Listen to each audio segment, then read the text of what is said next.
With me, I have two family midsize SUVs of the same class, and I want to know, does one really outperform the other? This CX-50 has this beautiful soul red metallic paint color, and I think it looks gorgeous in the sun. You can see this flake it's got. It just really shimmers. I think it really stands out, but not in too much of a flashy way, but gosh, she is gorgeous. And then this grille, this black grille with a lot of dimension to it, looks really, really good. Speaking of dimension, we have these really cool lines underneath your LED headlights. I think that looks really great. Nice little attention to detail for sure. Boasting with these 20-inch wheels with these Eagle Touring all seasons wrapped on top of them, black skull caps, and some roof rails.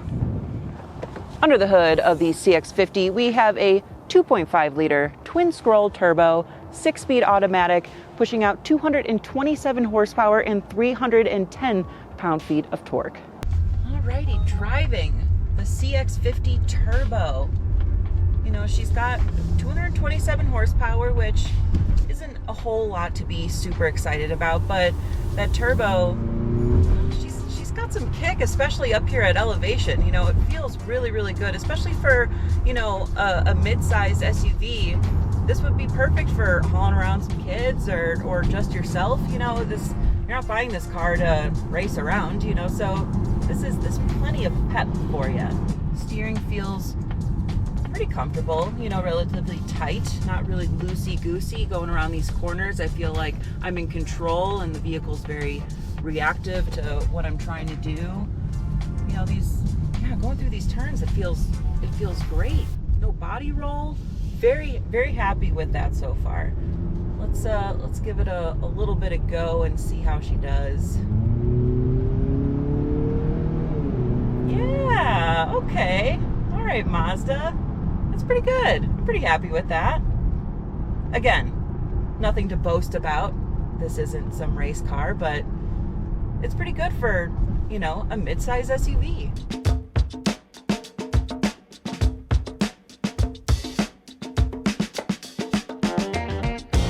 The color we have here is mineral blue, and again, beautiful flake that you can see just shimmering in the sun. And I think this looks a little less flashy, but a really nice option to have over your classic black, gray, silver, white. You know, it's nice to have a different color that isn't too boastful.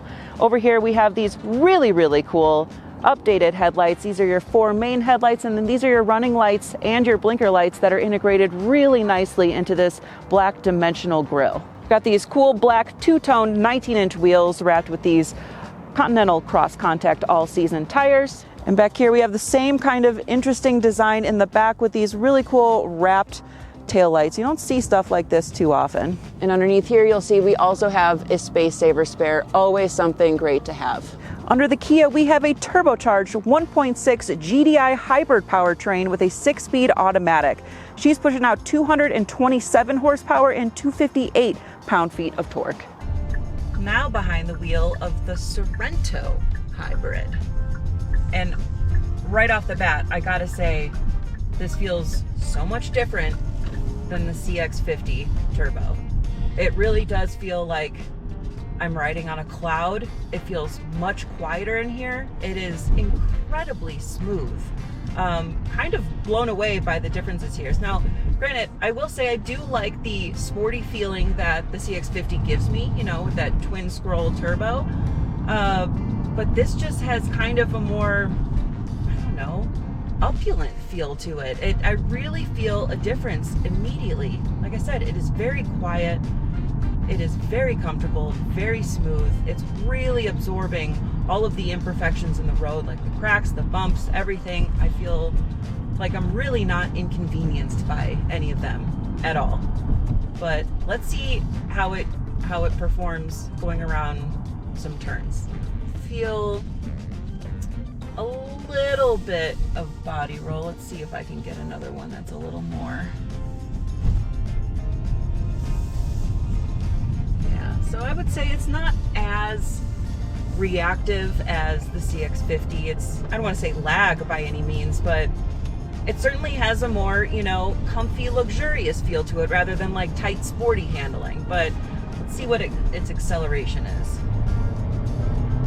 A little bit of lag, you still, a little turbo lag, which you expect, but still, same horsepower, 227 horsepower between the two.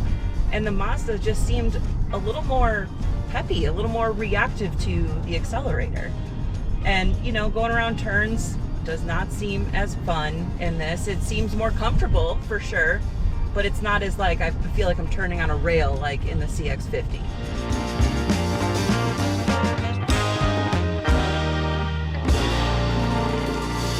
Jumping into the CX-50 Turbo, first thing I notice is this beautiful terracotta interior, and it's outlined with this really cool black strap down the middle with the same kind of color stitching down the middle of here. And it's got this really nice black piping down the side. I think the designs of these seats look beautiful. Very impressed with it. Now up in the dash we have a floating 10.25 inch screen. It's not a touch screen, so it is operated by this dial down here, which I actually don't mind. Kind of like having this at the ease of the fingertips here. It does have Android Auto and Apple CarPlay, so big plus if that is something that you really need for your vehicles when you're shopping around. And then down here we have buttons, guys, my favorite.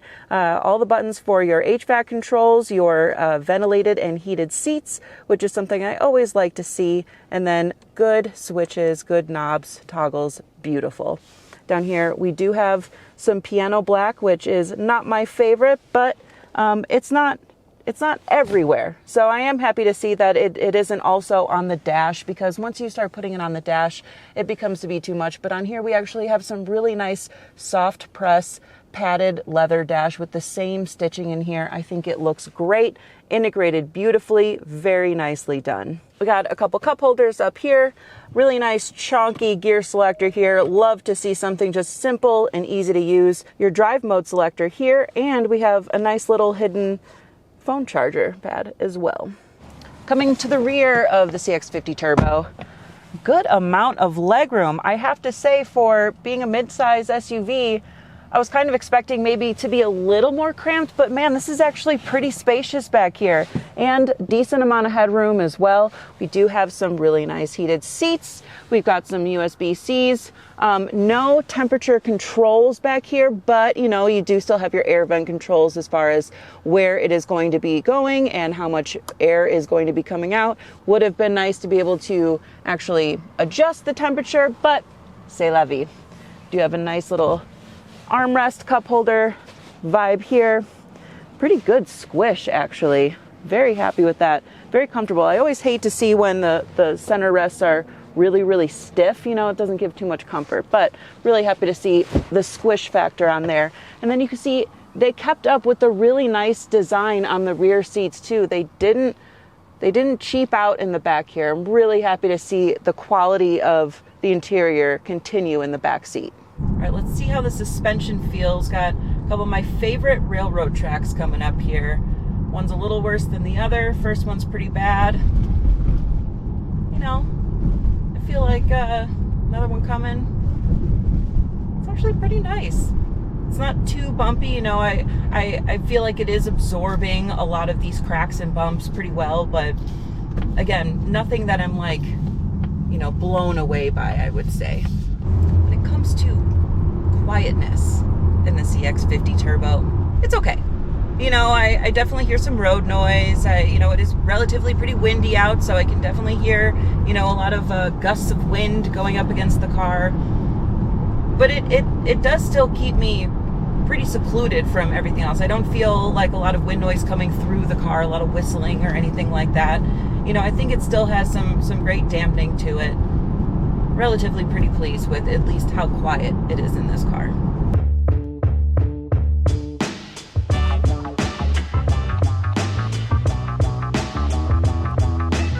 Jumping into this beautiful Sorento hybrid, it's got this gorgeous dust blue interior. I love to see these vibrant different colors that they're putting in, and as you can see, it has got a gorgeous design on here. These pleating on the side, this diamond stitching in the sides, it looks gorgeous. And then up on the dash, we have this huge curved panoramic infotainment system. In your cluster, you've got 12.3 inches. Same with your infotainment, 12.3 inches. This thing is massive, and it is all touchscreen.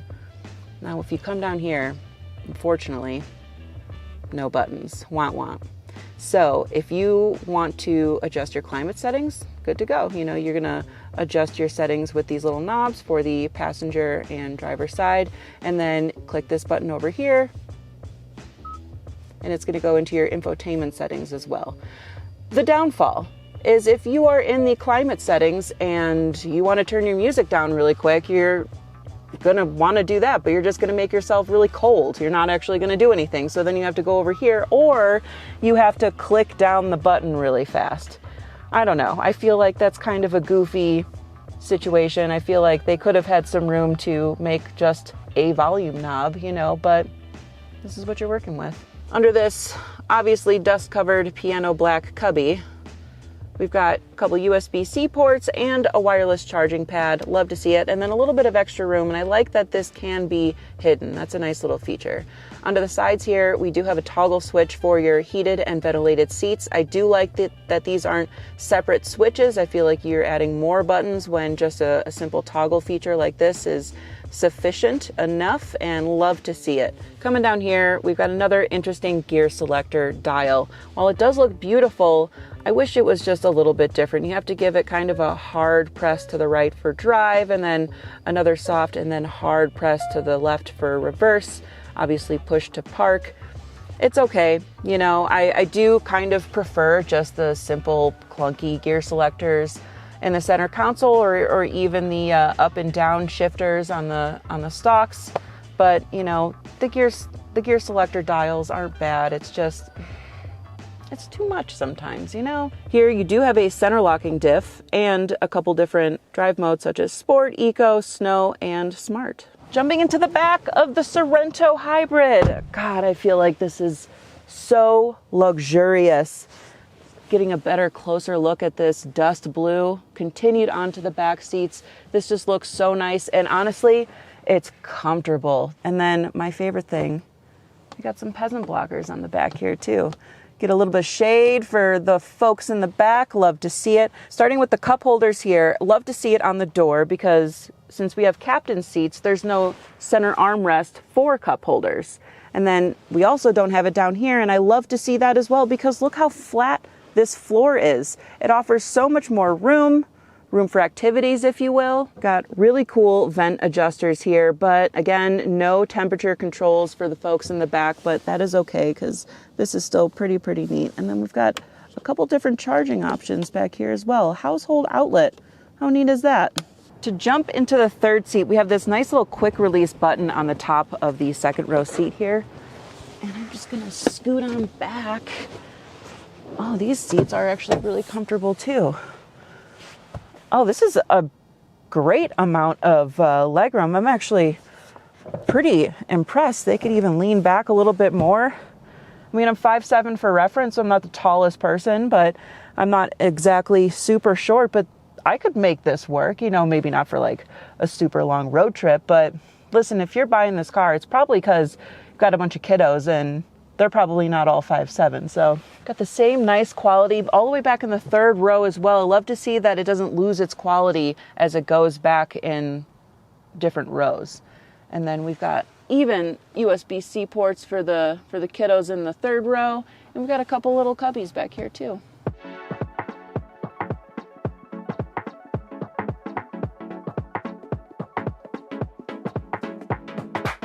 Checking out the trunk of the CX-50, we have about a little over 31 cubic feet of room back here. Quite a bit, but if you need more, give these toggles a little bit of a click here. Both second row seats come down. We have over 56 cubic feet back here. And look at this really nice matted backing they have, even on the backs of the seats to really protect it. Love to see that extra protection.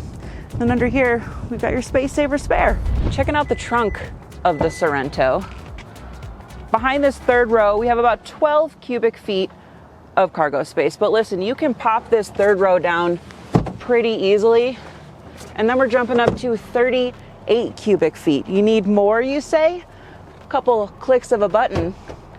And now you've got a little over 75 cubic feet back here, y'all. And something I really like is these have these blind spot assist cameras, when you turn on the blinker, whichever blinker you turn on, there's a little screen in your cluster that actually shows up on your right or left side of the car, whichever way you're turning, to show you what's in your blind spot, instead of just, a little light or anything like that, which can burn out, but it's really nice to just have that extra little safety feature there. It's well done. Coming up to the railroad crossings here. First one's the worst. Barely anything. That was delightful almost. God, this is really impressive. This suspension is very, very nice. In the CX-50, we do have a nice leather-wrapped heated steering wheel, but it is not the most luxurious leather that I have felt. It feels like it's got a little resistance in it. It is not the most squishy or smooth, soft leather I've felt, but it is a lot better than a hard plastic, and it is heated, so huge win. Got some good buttons here, nice toggles, nice action on here. Very happy with the overall layout of the steering wheel in the Mazda. Nothing really too much to complain about. In the Sorento, we also have a heated leather-wrapped steering wheel, but I will say this leather feels a lot smoother, a lot softer, a little bit more of a squish to it. And we do have some nice buttons on here, some more toggle switches, a little more options on the steering wheel. Very happy with this layout. So does one truly outperform the other? Well, the Mazda is certainly, in my opinion, a lot more fun to drive, a lot of extra pep with those twin scroll turbos, but the Kia has a much softer suspension, has more cargo space, can fit more passengers, and arguably a little bit better tech. Let me know what you guys think below. Check out alltfl.com for all your new and used car reviews. This is Jen. Thanks for watching.